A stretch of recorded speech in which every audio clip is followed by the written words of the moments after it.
Orang-orang kafir itu menertawakan prediksi Al-Quran yang mengatakan bahwa akan menang kembali dalam jangka waktu hanya beberapa tahun tadi itu 6 sampai 9 tahun saja. Nah, orang-orang kafir menertawakan kenapa?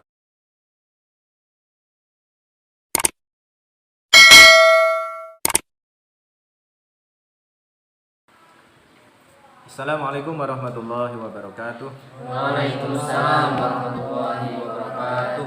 Alhamdulillahilladzi asbagha alaina ni'amahu zahiratan wa batinah wassalatu wassalamu ala Rasulillah wa ala alihi wa sahbihi wa mawalah. Asyhadu an la ilaha illallah wahdahu la syarikalah wa asyhadu anna Muhammadan abduhu wa rasuluhu la nabiyya ba'da. Kajian kita sudah sampai pada bukti kebenaran Al-Qur'an berupa prediksi Al-Quran semuanya terbukti. Dan prediksi Al-Quran ini terbukti secara sangat akurat. Ya, ada beberapa prediksi di dalam Al-Quran yang terbukti sangat akurat. Ada berapa? Kita mau mulai dari mana nih prediksinya ya? Kalau kemarin kita sudah membahas yang pertama buktinya apa?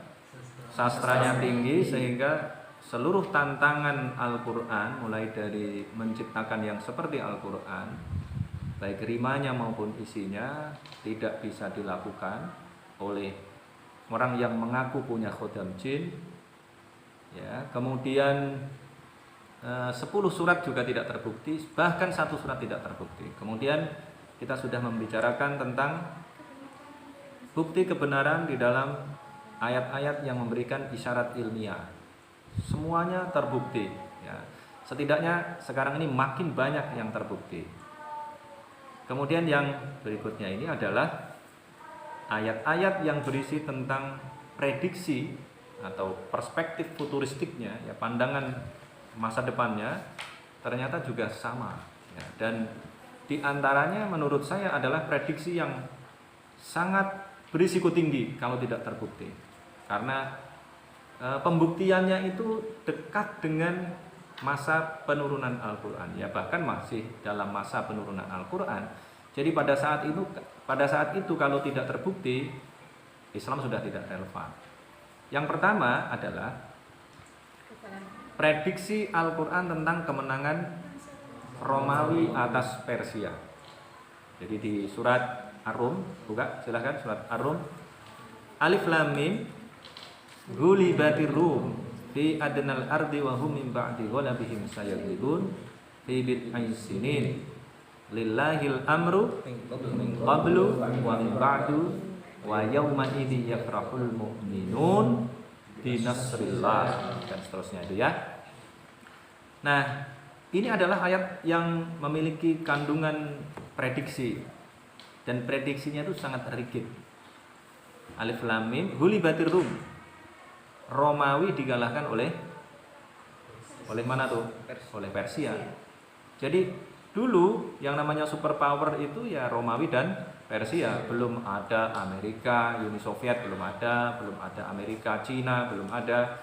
Yang ada adalah Romawi dan Persia. Kedua negara ini adalah superpower yang selalu berlomba untuk menjadi yang nomor satu. Kadang-kadang Persia menang, kadang-kadang Romawi yang menang, dan itu terus terjadi. Nah, pada zaman Islam muncul terjadi pertempuran antara Romawi dan Persia, dan pada saat itu dimenangkan oleh Persia. Persia ini agamanya adalah Majusi. Majusi itu menyembah api. Maka di sana ada apa? Tempat menyembah api, tempat meletakkan api. Api itu bahasa Arabnya apa? Nar. Tempat api artinya adalah manar. Maka ada manar. Manar itu artinya adalah tempat api.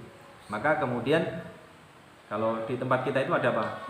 Menara. Nah, menara itu berasal dari kata manar, artinya adalah tempat api, dan kemudian diadopsi di dalam tempat ibadah kita. Di masjid itu ada menaranya, itu sebenarnya berasal dari tradisi Majusi. Bid'ah enggak itu? Bid'ah enggak? Ya bid'ah ya kan? nggak ada menara dulu itu mestinya, ya. Tapi kemudian diakomodasi di dalam tradisi Islam, ya. Ada menara. Kemudian kalau dari tradisi Nasrani itu ada imaman itu. Coba lihat tuh di Masjid Nabawi itu kan nggak ada kotak depan, itu nggak ada itu. Mimbar itu, ya.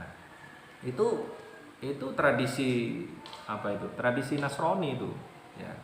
Maka kita harus hati-hati mendefinisikan yang namanya bid'ah itu. Jangan ikut-ikutan yang menganggap bid'ah ini, bid'ah itu haram dan lain sebagainya. Jadi kalau substansinya kita ubah ya nggak ada masalah jadinya gitu. Ya seperti ini. Menara masjid itu berasal dari menara dalam tradisi Majusi, tapi apinya kemudian dihilangkan, diganti apa? Diganti toa, ya kan? Diganti apa? Pengeras suara. Dari situlah kemudian kita mendengar suara adzan, ya. Nah, ini Majusi ini agamanya adalah orang Persia agamanya adalah Majusi. Majusi menyembah api. Nah, kemudian orang Romawi agamanya adalah Nasrani. Nasrani menyembah menyembah Allah. Ya, walaupun kemudian tambahi lagi tidak hanya Allah, tapi menyembah Isa dan Roh Kudus, ya. Ada versi Bunda Maria misalnya, oke, ya. Ada Trinitas di situ, tetapi ada Allah yang disembah. Jadi yang satu menyembah api, yang satu menyembah Allah, gitu. Nah, pada saat terjadi pertempuran itu, Islam sudah berkembang, tapi masih ya belum kuat-kuat banget. Nah, kemudian ketika Romawi kalah itu, orang-orang kafir mendatangi orang-orang Islam. Orang-orang Islam dihadapi oleh mereka. Kalian orang-orang Islam, nanti kalian akan kami kalahkan juga seperti orang Romawi. Orang Romawi itu punya kitab, tapi dikalahkan oleh penyembah api. Nah, kalian juga sama, nanti akan kami kalahkan. Nah, karena ada hardikan seperti itu, maka kemudian para sahabat datang kepada Rasulullah. Ya Rasulullah, kami dihardik ini, kami diancam oleh orang-orang kafir, orang-orang musyrik, bahwa kami nanti, kita ini nanti akan kalah gitu. Maka kemudian turunlah ayat Alif Lam Mim ghulibatir Rum fi adnal ardi wa hum min ba'di ghalabihim sayaghlibun. Jadi konteksnya adalah orang Romawi ini sama-sama punya kitab, sama-sama menyembah Allah, ya, sama-sama menyembah Allah. Nah, ini sebagai hiburan sebenarnya ayat ini. Alif Lam Mim ghulibatir Rum. Romawi dikalahkan oleh Persia. Di mana itu? Fi adnal ardi. Di bumi yang terendah. Ini nanti penjelasan berikutnya, ya. Fi adnal ardi, atau mestinya masuk di dalam konteks informasi ilmiahnya, bahwa Romawi ini bertempur dengan Persia itu berada di Ghulibatir Rum fi adnal ardi, di itu artinya itu di situ adalah di negeri yang terdekat, tetapi bisa diartikan fi adnal ardi, di serendah-rendahnya bumi, arti aslinya begitu, di bumi yang terendah. Jadi ternyata betul memang kejadiannya di bumi yang terendah, kira-kira 380 meter di bawah permukaan air laut itu. Kejadiannya itu ada di situ. Pertempuran antara Romawi dan Persia. Fi adnal ardi wa hum min ba'di ghalabihim sayaghlibun. Dan mereka setelah kalah itu akan menang kembali. Jadi kalau memprediksi mereka setelah kalah itu akan menang kembali, itu semua orang bisa melakukannya. Saya misalnya sering diundang dulu di Jak TV untuk berbicara tentang politik. Saya sering ditanya, nanti itu yang menang siapa? Sebelum pilkada DKI, ya, antara Ahok dengan Anies Baswedan, saya sering ditanya, yang menang siapa? Anies atau Ahok? Ya, saya sebagai alumni HMI, masa saya mau bilang Ahok kan? Ya, tapi kalau mau bilang Anies, ya masa mengatakan Anies bukan berdasar sains. Kalau sains di dalam politik ya survei, ya, melakukan survei, melakukan penelitian dengan metodologi yang canggih, kemudian berdasarkan hasilnya itu saya bisa mengatakan yang menang Ahok atau Anies gitu. Tapi kan saya tidak melakukan itu, maka saya tidak berani mengatakannya. Saya hanya berani mengatakan indikator-indikatornya. Kalau begini, maka yang menang adalah Anies. Tapi kalau begini dan begitu, yang menang adalah Ahok. Gitu. Nah dengan begitu, saya lepaskan dari prediksi yang fix. Gitu. Kalau saya bilang yang menang Ahok, tapi ternyata yang menang Anies gimana? Atau sebaliknya, saya mengatakan yang menang adalah Anies, tapi ternyata yang menang adalah Ahok gimana? Apa implikasinya? Implikasinya saya akan dikenal sebagai ilmuwan politik yang tidak memiliki basis informasi yang kuat. Kan gitu. Basis informasi yang kuatnya apa? Ya tadi itu, survei. Nah gitu. Karena saya tidak melakukannya, saya tidak melakukan survei, ya saya tidak berani mengatakannya gitu. Tetapi Al-Quran di dalam surat Ar-Rum ini berani mengatakannya gitu. Fi adnal ardi wa hum min ba'di ghalabihim sayaglibun. Setelah mereka kalah itu akan menang kembali. Nah disebutkan misalnya saya mengatakan tadi itu dengan indikator-indikatornya, tidak berani mengatakan menangnya sekian persen, tidak berani. Tapi Al-Quran ini berani mengatakan angkanya sangat rigid. Fi bid'i sinin. Itu kalau di dalam Quran terjemah diartikan apa itu? Bid'un itu. Cuma beberapa tahun saja. Coba kalian lihat di kamus itu. Bid'un itu artinya ada yang mengatakan 6 sampai 9 tahun. Tapi ada juga yang mengatakan 3 sampai 9 tahun. Kalau saya, walaupun di kamus itu lebih banyak yang saya temukan itu 6 sampai 9 tahun ya. Tapi saya juga menemukan ada 3 sampai 9 tahun gitu.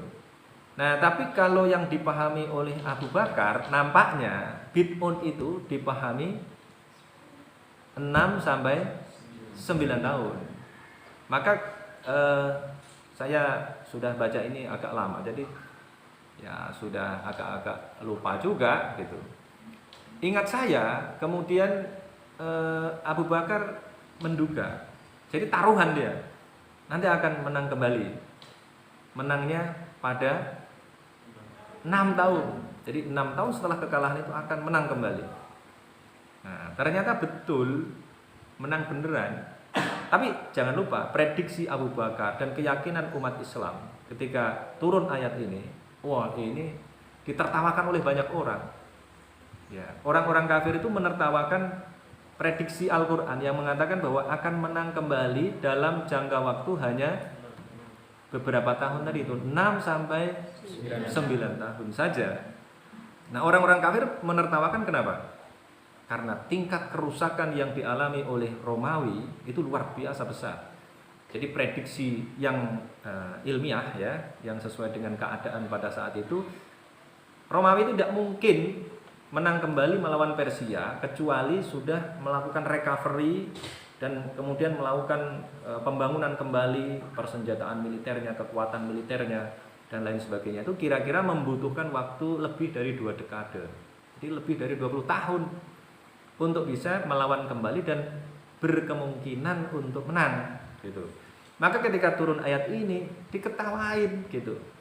Tetapi yang namanya Abu Bakar, namanya aja Abu Bakar As-Siddiq ya. As-Siddiq itu artinya apa? Yang selalu membenarkan, yang banyak membenarkan. Ada apa? Isra Mi'raj, dia orang yang mengatakan kalau Muhammad yang mengatakannya pasti benar. Nah gitu. Nah, ketika turun ayat ini maka dia bertaruh. Pada saat itu taruhan belum diharamkan. Nah, hikmahnya begitu. Ya, dia bertaruh nanti akan menang kembali. Dia kalau nggak salah itu pegang 6 tahun. Nah gitu. Karena fi bid'i sini maka dia ambil 6 tahun. Nah gitu. Bid'un berarti berapa? 6 jadinya 6 sampai 9 gitu. Nah, karena dia ambil 6 tahun, maka dia jadi kalah. Kalahnya kenapa? Karena menang kembalinya berapa tahun itu? 7 tahun kemudian. Nah, coba bayangkan ya. Bayangkan kalau Al-Qur'an pada saat itu memprediksi fi bid'i sinin dan kemudian menang kembalinya itu pada belasan tahun kemudian atau 20 tahun kemudian. Kan berarti juga apa? Orang-orang pada saat itu tidak bisa menyaksikan, iya kan? Nah, kalau itu tidak terjadi, apa yang kemenangan itu tidak terjadi, maksud saya. Kalau kemenangan itu tidak terjadi pada bid isinin tadi itu, apa yang akan terjadi? Orang-orang akan ragu, oh ternyata Al-Quran ini salah ternyata, karena prediksinya salah. Tapi karena prediksinya ternyata benar, maka justru membuat Al-Quran memiliki legitimasi yang sangat kuat. Jadinya begitu. Ya, paham ini sampai di sini? Jadi prediksinya terbukti. Nah, jadi di ayat itu ada dua hal yang bisa kita tarik yang berkaitan dengan bahasan kita yang kemarin. Fi adnal ardi wa hum min ba'di walabihim sayaglibun. Itu berarti informasi ilmiahnya bahwa tempat kejadian itu adalah bumi yang terendah, dataran yang terendah di muka bumi. Dan yang kedua, ini berarti informasi saintifik. Kemudian yang tadi itu adalah prediksi masa depannya, perkiraan atau ramalan masa depan, bukan ramalan, ini ya perspektif futuristiknya, ya kan, pandangan ke depannya itu ternyata terbukti dan sangat rigid tuh, menggunakan kata bid'un sekali lagi. Nah, ini satu. Bayangkan sekali lagi, kalau kejadian ini tidak terjadi, ya, kemenangan ini tidak terjadi pada rentang waktu 6 sampai 9 tahun, maka Al-Qur'an menjadi tidak relevan. Maka ini menjadi salah satu bukti bahwa Al-Qur'an memang berasal dari Allah Subhanahu wa taala. Satu. Yang kedua apa? Yang kedua adalah prediksi. Kalau ini masih surat Makkiyah juga ini. Surat Makkiyah. Surat apa? Prediksi Al-Qur'an tentang Abu Lahab dan istrinya akan masuk neraka. Ya kan? Kan udah diprediksi. Prediksinya apa?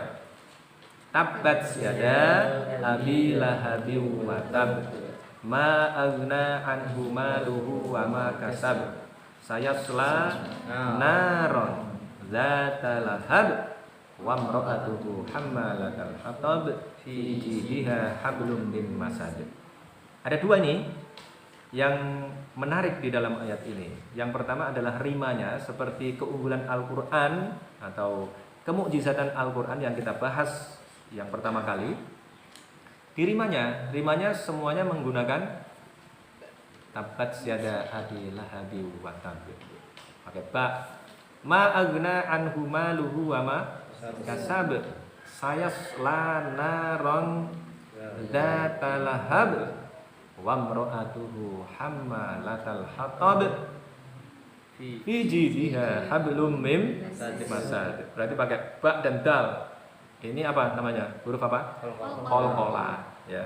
Semuanya pakai qalqalah dan tekanannya keras, begitu. Tabbat yada abi lahabi wa tab. Jadi intinya apa? Tabbat yada, tabbat apa artinya? Binasa. Yada abi lahab. Tangan, arti aslinya itu. Apa yang binasa? Yada abi lahab. Tangan Abu Lahab. Watab apa? Tabba. Apa artinya? Apa? Benar dengan sebenar-benar binasa. Watabba dan benar-benar binasa. Tabbat yada abi lahabi watab ma aghna anhu maluhu wa ma kasab. Semua yang diusahakannya itu tidak ada gunanya. Terus sayasla naron dzata lahab. Dia akan masuk neraka yang dzata lahab. Apa? Yang bergejolak, yang menyala-nyala. Maka ya, dia disebut dengan Abu Lahab gitu kan. Yang menyala-nyala, mukanya terang gitu. Ma'una anhu maluhu wa ma kasab sayasla naron dzata lahab. Jadi sudah diprediksi bahwa Abu Lahab ini akan masuk neraka. Tidak hanya dia, wa imra'atuhu hammalatal hatab. Dan istrinya yang tukang bawa kayu bakar. Kayu bakar maksudnya apa ini? Kalau di film Umar itu dijelaskan bahwa memang ada satu versi sejarah, dia meletakkan kayu bakar di depan rumah Nabi Muhammad. Nah, di film Umar juga ada itu, ya kan? Membawa kayu bakar yang berduri-duri itu ditaruh di depan rumah itu. Tetapi kalau dianggap sebagai ungkapan juga bisa. Ungkapan itu kalau sekarang apa? Pembawa kayu bakar, Membakar ke sana kemari itu maksudnya apa? Apa? Penyebar fitnah. Ya ungkapannya kalau sekarang apa? Tukang kompor. Oh, gitu loh. Dia suka ngadu-ngadu orang, gitu. Tukang kompor namanya. Ya. Ngomporin orang untuk memusuhi Nabi Muhammad. Wa imra'atuhu hammalatal hatab. Fi jidha hablum min masad. Intinya dua orang ini akan masuk neraka. Nah, coba bayangkan. Kalau Abu Lahab dan istrinya kemudian tobat, kemudian mati husnul khotimah, apa yang akan terjadi? Ayat ini tidak terbukti. Oh gitu. Dan apa yang terjadi? Coba lihat juga film Umar.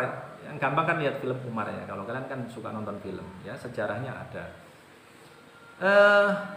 Abu Lahab dan istrinya ini, terutama Abu Lahab, itu sering diminta oleh elit-elit Quraisy pada saat itu. Abu Lahab, kamu kan udah diprediksi itu akan masuk neraka, gitu, oleh Al-Quran, oleh yang dibaca Muhammad itu, untuk menunjukkan agar orang tahu bahwa Al-Quran salah. Gimana caranya? Ya masuk Islam dong, gitu loh. Ya kalau mau masuk Islam kan masuk surga, oh gitu. Nah kemudian apa yang terjadi? Apa yang dikatakan? Kalau bahasa kita itu gini. Apa kata dunia kalau saya menerima Islam? Saya ini yang memusuhi Islam nomor satu, kira-kira gitu. Ya. Saya ini penentang Islam. Masa kamu suruh saya masuk Islam? Memungkinkan nggak itu? Bisa memahami yang begitu? Kenapa? Karena fanatisme yang luar biasa. Orang kalau punya fanatisme yang luar biasa, ini fanatismenya, mungkin kalian sudah membayangkan. Karena Abu Lahab itu siapa? Paman. Abu Lahab itu pamannya Nabi. Mestinya ada orang dari keluarga Nabi itu kan, dari keluarganya sendiri, mestinya kan didukung, ya kan? Karena itu juga kemuliaan, gitu. Bahkan pada saat itu status kenabian itu kan diperebutkan sebenarnya. Kayak Abu Jahal. Abu Jahal itu kenapa kok tidak mau menerima Nabi sebagai utusan Allah, menerima Muhammad sebagai utusan Allah? Dia nggak mau. Kenapa? Karena dia berasal dari Bani Makhzum. Ya. Abu Jahal itu berasal dari Bani Makhzum. Bani Makhzum itu selalu bersaing dengan Bani Hashim. Bani Hashim itu adalah sebuah bani yang memberikan minum kepada jamaah haji secara gratis, memberikan makan secara gratis. Kemudian itu yang memberikan kiswah Ka'bah itu, ya. Kemudian apalagi itu? Banyak itu yang dilakukan itu oleh membawa bendera perang misalnya. Itu begitu. Itu terungkap dari dialog antara Abu Jahal. Abu Jahal itu nama aslinya siapa? Kenapa dia disebut sebagai Abu Jahal? Yang ngasih sebutan itu kan Rasulullah. Nama aslinya adalah Amr bin Hisham. Amr bin Hisham ini berbicara dengan salah satu pemimpin Bani lain, ya. Dia kemudian ditanya, ya ya Amr bin Hisham, ya. Amr bin Hisham, kamu kok tidak percaya? Kamu itu percaya nggak sama Muhammad? Menurutmu bagaimana Muhammad itu? Muhammad itu pendusta apa enggak? Gitu. Nah kemudian dia mengatakan ma kadzaba qattu. Enggak pernah berdusta. Bal nusammihil amin. Bahkan kami ini memberikan julukan pada Muhammad ini Al-Amin. Ya. Kenapa ya? Memang sudah terbukti dalam sejarah dia adalah orang yang dapat dipercaya. Walakin, tetapi gitu. Nah, tadi yang saya ceritakan, kalau Bani Hashim sudah mendapatkan peran sebagai pemberi makan gratis, pemberi minum gratis, pembawa bendera, kemudian memberi tadi itu kiswah Ka'bah. Terus sekarang kenabian ada di Bani Hashim juga. Lalu Bani Makhzum dapat apa? Nah, itu loh. Ya. Maka jahiliyah itu jangan kalian artikan sebagai kebodohan, bukan bodoh. Jadi Abu Jahal itu, Amr bin Hisham ini bukan orang bodoh. Bahkan julukannya adalah siapa? Tahu? Ayo cari dulu. Julukannya siapa? Julukannya itu Abul Hakam. Ya. Ya, Abul Hakam itu artinya apa? Apa itu? Abul Hakam? Bapak kebijaksanaan. Hakam al-hikmah, ya. Kebijaksanaan itu kalau dalam bahasa kita apa? Filosof dia itu. Kenapa dianggap sebagai filosof? Nah, ini agak kemana-mana dulu, nggak apa-apa ya. Kenapa disebut sebagai filosof? Karena dia baru umur 20-an tahun, belum sampai 30 tahun. Di dalam referensi-referensi itu saya baca pada saat itu Abu Jahal atau Abul Hakam tadi itu, ya, Amr bin Hisham itu belum tumbuh kumisnya, begitu. Kalau belum tumbuh kumisnya, ya kira-kira umur berapa? Ya 20-an, 20-an sudah. Kalian umur berapa ini? Tumbuh kumis apa belum? Belum tumbuh kumisnya. Padahal biasanya orang yang masuk Darun Nadwa itu kalau di Indonesia MPR. Ya. Biasanya yang masuk sebagai anggota MPR itu adalah orang-orang yang umurnya di atas 40 tahun, 40-50 tahun. Nah ini di bawah 30 tahun, 25 tahun sudah masuk Darun Nadwa. Ya, kayak Khalid bin Walid dan lain-lain yang seangkatannya itu nggak masuk Darun Nadwa. Tapi Abu Jahal sudah masuk Darun Nadwa pada usia sangat muda tadi itu. Maka kemudian dia disebut sebagai Abul Hakam, orang yang punya kebijaksanaan tinggi. Jadi kecerdasannya luar biasa. Tapi karena fanatisme yang luar biasa, dia punya fanatisme, punya harapan, bahkan dia berharap juga kenabian ada di Bani Makhzum. Ternyata kenabian ada di Bani Hashim. Maka dia kemudian tidak mau menerima Islam. Nah ini bisa dimengerti kan kalau ini kan. Tapi kalau Abu Lahab tidak mau menerima kenabian Rasulullah, kenabian Muhammad Rasulullah itu, apa itu masalahnya? Ini yang harus kalian cari dengan lebih detail lagi. Ini persoalannya adalah persoalan dengan istrinya. Istrinya itu dari Bani lain. Nah dia cenderung membela istrinya tadi, klan istrinya. Nah itu yang menyebabkan dia kemudian tidak mau ada nabi dari keluarganya sendiri. Dan kalau ada nabi dari keluarganya sendiri, nanti dia harus bermusuhan dengan bani-bani lain gitu. Nah itu ada yang mengatakan dia takut sebenarnya untuk melakukan peperangan dengan seluruh bani yang ada di situ. Maka dia kemudian lebih memilih untuk menolak kenabian Muhammad. Nah itu ceritanya begitu. Nah kembali lagi ke pokok persoalan, bahwa tadi Abu Lahab menolak kerasulan Nabi, dan kemudian Al-Quran mengatakan tentang prediksi, menyampaikan prediksi bahwa Abu Lahab dan istrinya akan masuk neraka. Dan ternyata betul-betul terjadi. Nah, seperti saya katakan tadi, coba bayangkan kalau Abu Lahab betul-betul menerima saran tadi itu, ya. Kemudian dia kemudian dia menerima Islam misalnya. Tetapi ternyata bahkan pura-pura pun dia tidak mau. Nah itu yang luar biasa, ya kan? Luar biasa. Terbukti 2. Udah, nggak usah banyak-banyak, 3 aja. Yang ketiga apa? Prediksi bahwa jasad Fir'aun akan utuh. Coba di mana itu? Surat Yunus. Ayat berapa? Al-yauma nunajjika bibadanika litakuna liman khalfaka ayah. Nah, coba kalian cari. Jasad Fir'aun itu ditemukan tahun berapa? Ayo. Tahun berapa? Ayo, tahun berapa? Fal yauma nunajjika itu tadi surat Yunus ayat 92. Fal yauma nunajjika bibadanika litakuna liman khalfaka ayah. Fal yauma, maka pada hari itu, pada hari yang ditentukan itu, ya, pada hari itu nunaji menyelamatkan sopo kami, kaing kamu Fir'aun, bibadanika dengan badan, litakuna agar menjadi sopo kamu, liman bagi orang yang khalfaka setelahmu, di belakangmu itu maksudnya setelahmu. Jadi iku ayatan ayat, agar kamu itu menjadi tanda-tanda kebesaran Allah bagi orang-orang yang ada di belakangmu nanti, setelahmu nanti, gitu. Jadi di sini ada ayat surat Yunus ayat 92 menjelaskan bahwa nanti itu tubuh Fir'aun yang tenggelam di Laut Merah itu akan utuh, akan selamat, dan ternyata betul. Pada saat itu tubuh Fir'aun sudah ditemukan belum? Belum. Tubuh Fir'aun belum ditemukan. Nah, tubuh Fir'aun ditemukan baru tahun berapa itu? 1800? Hah? 81? 81 sampai? 98. Kalau nggak salah 98 ya kan? 1898 kalau nggak salah itu. Dan kemudian diteliti oleh siapa? Maughis Buhail, ya. Dia menulis buku Karena dia meneliti tadi itu, dia menulis buku Al-Quran and Modern Science. Al-Quran and Modern Science.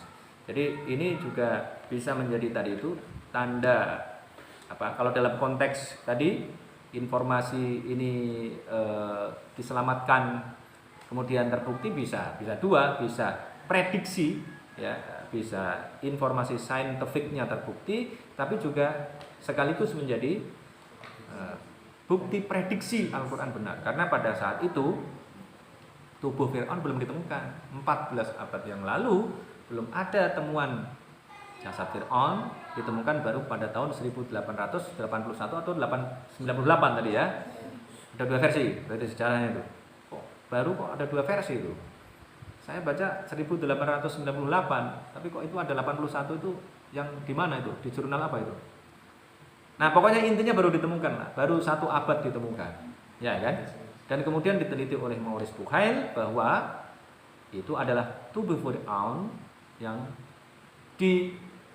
diinformasikan di dalam Al-Quran. Nah, ini adalah 3 bukti bahwa prediksi Al-Quran terbukti. Ya. Wah, ini kalau tidak terbukti, nah gimana membuktikannya, ya kan? Nah, informasi Al-Quran nggak terpenuhi berarti. Ya, prediksi Al-Quran tidak terpenuhi. Nah, sekali lagi karena tantangan Al-Quran tidak bisa dipenuhi, kemudian informasi saintifik makin banyak yang terbukti. Ada berapa kemarin yang kita bahas? Yang informasi saintifiknya ada 5 atau berapa kemarin ya? Ada 5 yang kita bahas dan masih banyak yang lain lagi. Kemudian ini ada 3, tambah lagi tadi itu, ditambah informasi saintifik 2 tadi itu ya kan? Nah, itu berarti apa? Berarti ada informasi di dalam Al-Quran yang terverifikasi, bahasa saya. Kan terverifikasi kan?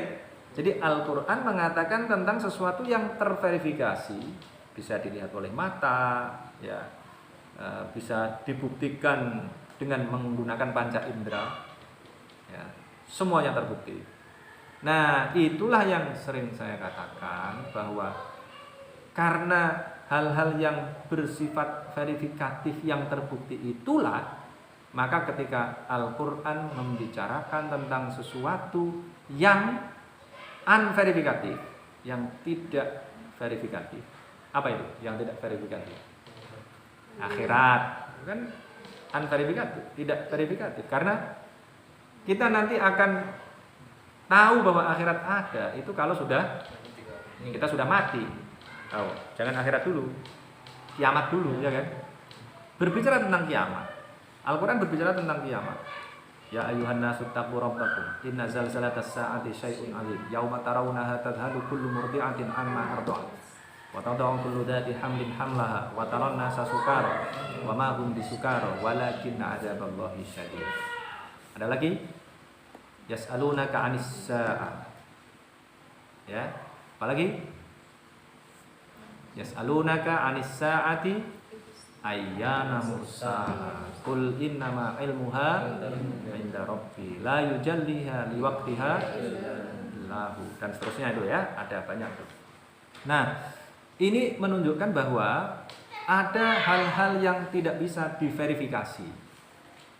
Kiamat, akhirat, surga, neraka, bahkan Allah, ya kan? Allah bisa diverifikasi enggak? Makanya orang agnostik mengatakan Allah itu ada maupun tidak adanya tidak bisa diverifikasi.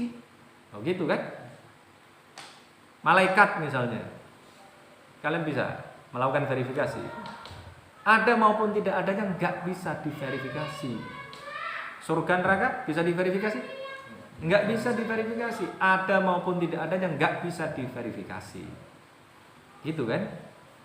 Nah, bagaimana kita bisa percaya pada yang demikian itu, yang di dalam Al-Quran disebut sebagai sesuatu yang ghaib? Alladzina yu'minuna bil ghaibi. Itu sesuatu yang tidak bisa dilihat, sesuatu yang tidak bisa diverifikasi.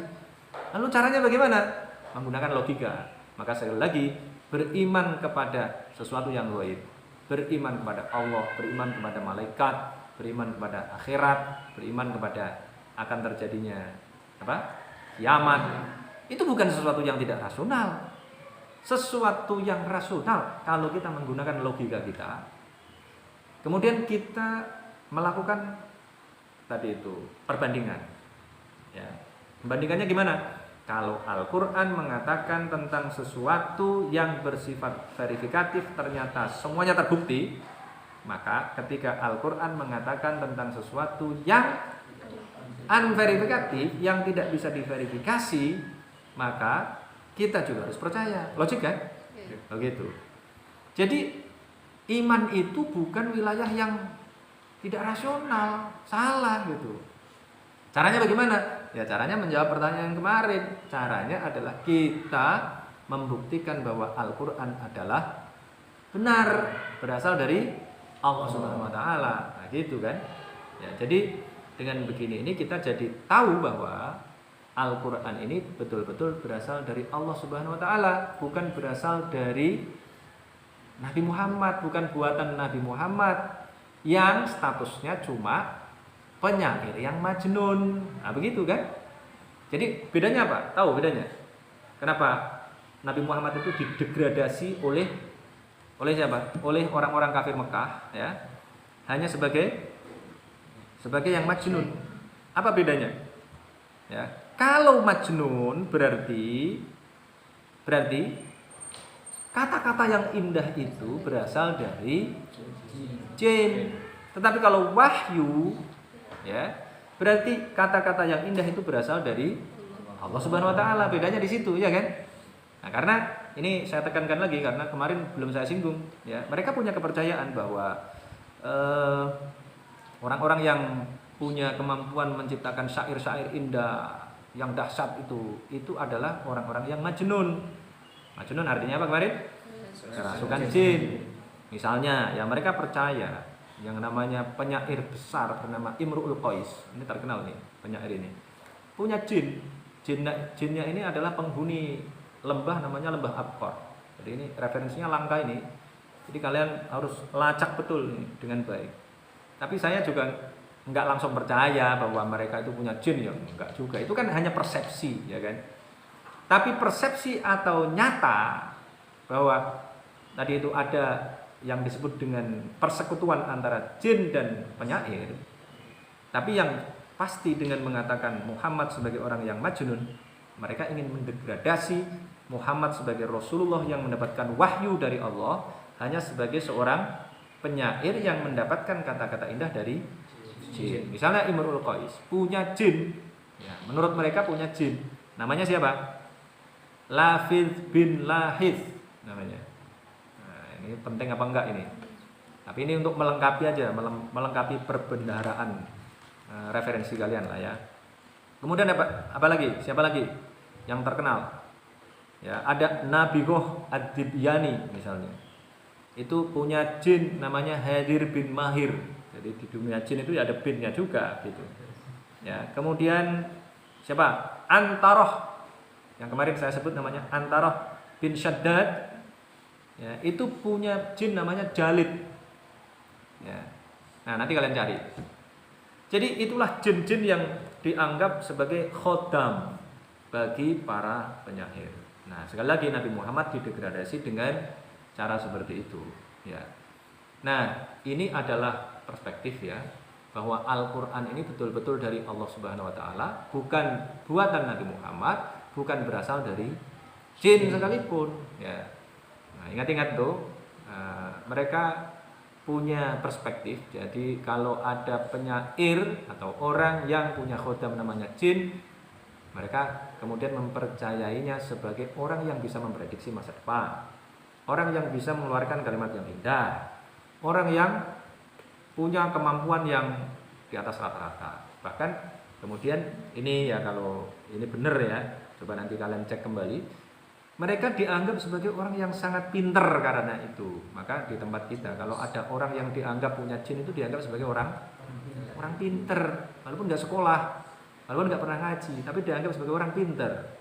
Nah, kalau di sana orang yang punya jin itu dianggap orang yang genius. Nah, diserap ke dalam bahasa Inggris menjadi genius. Nah, gitu. Ya, tapi kembali ke tadi, pokok persoalan kita adalah jadi prediksi-prediksi Al-Quran semuanya terbukti, dan karena prediksi Al-Quran terbukti itulah maka kita makin yakin menemukan satu lagi argumentasi bahwa Al-Quran ini berasal dari Allah Subhanahu wa Ta'ala. Dan karena itu ketika Al-Quran mengatakan bahwa konsepsi kepercayaan kita adalah apa? Konsepsi teologi kita apa? Tauhid, maka ya kita harus percaya. Oh gitu loh. Ya. Allah itu hanya satu. Allah itu Esa, maka kita harus percaya. Jadi kalau ditanya argumentasinya apa? Ya argumentasinya Al-Quran adalah kebenaran. Nah, gitu. Jadi nggak usah dibikin argumentasi yang aneh-aneh gitu. Kalau dibikin argumentasi yang aneh-aneh nanti nggak ketemu gitu. Karena kebenarannya itu berasal dari Al-Quran. Al-Quran itulah yang kemudian jadi ilmu. Jadi kita tidak menduga-duga. Kalau pakai pikiran kita sendiri, itu namanya ya asumsi namanya. Itu namanya zon. Tetapi kita mendapatkan kepastiannya dari mana? Dari Al-Quran. Di antaranya mana? Ya. Yang kalau dari pikiran kita sendiri, dari pengalaman hidup kita, itu jadi dugaan. Iyattabi'una illa dhanna wa inna dhanna la yughni minal haqqi syai'a. Surat apa itu? Surat? Oh, di sini wajib hafal surat itu. Anak-anak baru kan langsung saya suruh menghafalkan surat ini agar mereka mendapatkan kemudahan, mendapatkan pengalaman mudah menghafalkan Al-Quran. Surat An-Najm. Coba buka An-Najm halaman kedua. Sudah ketemu? Ayat berapa itu? 29. 29. Ya.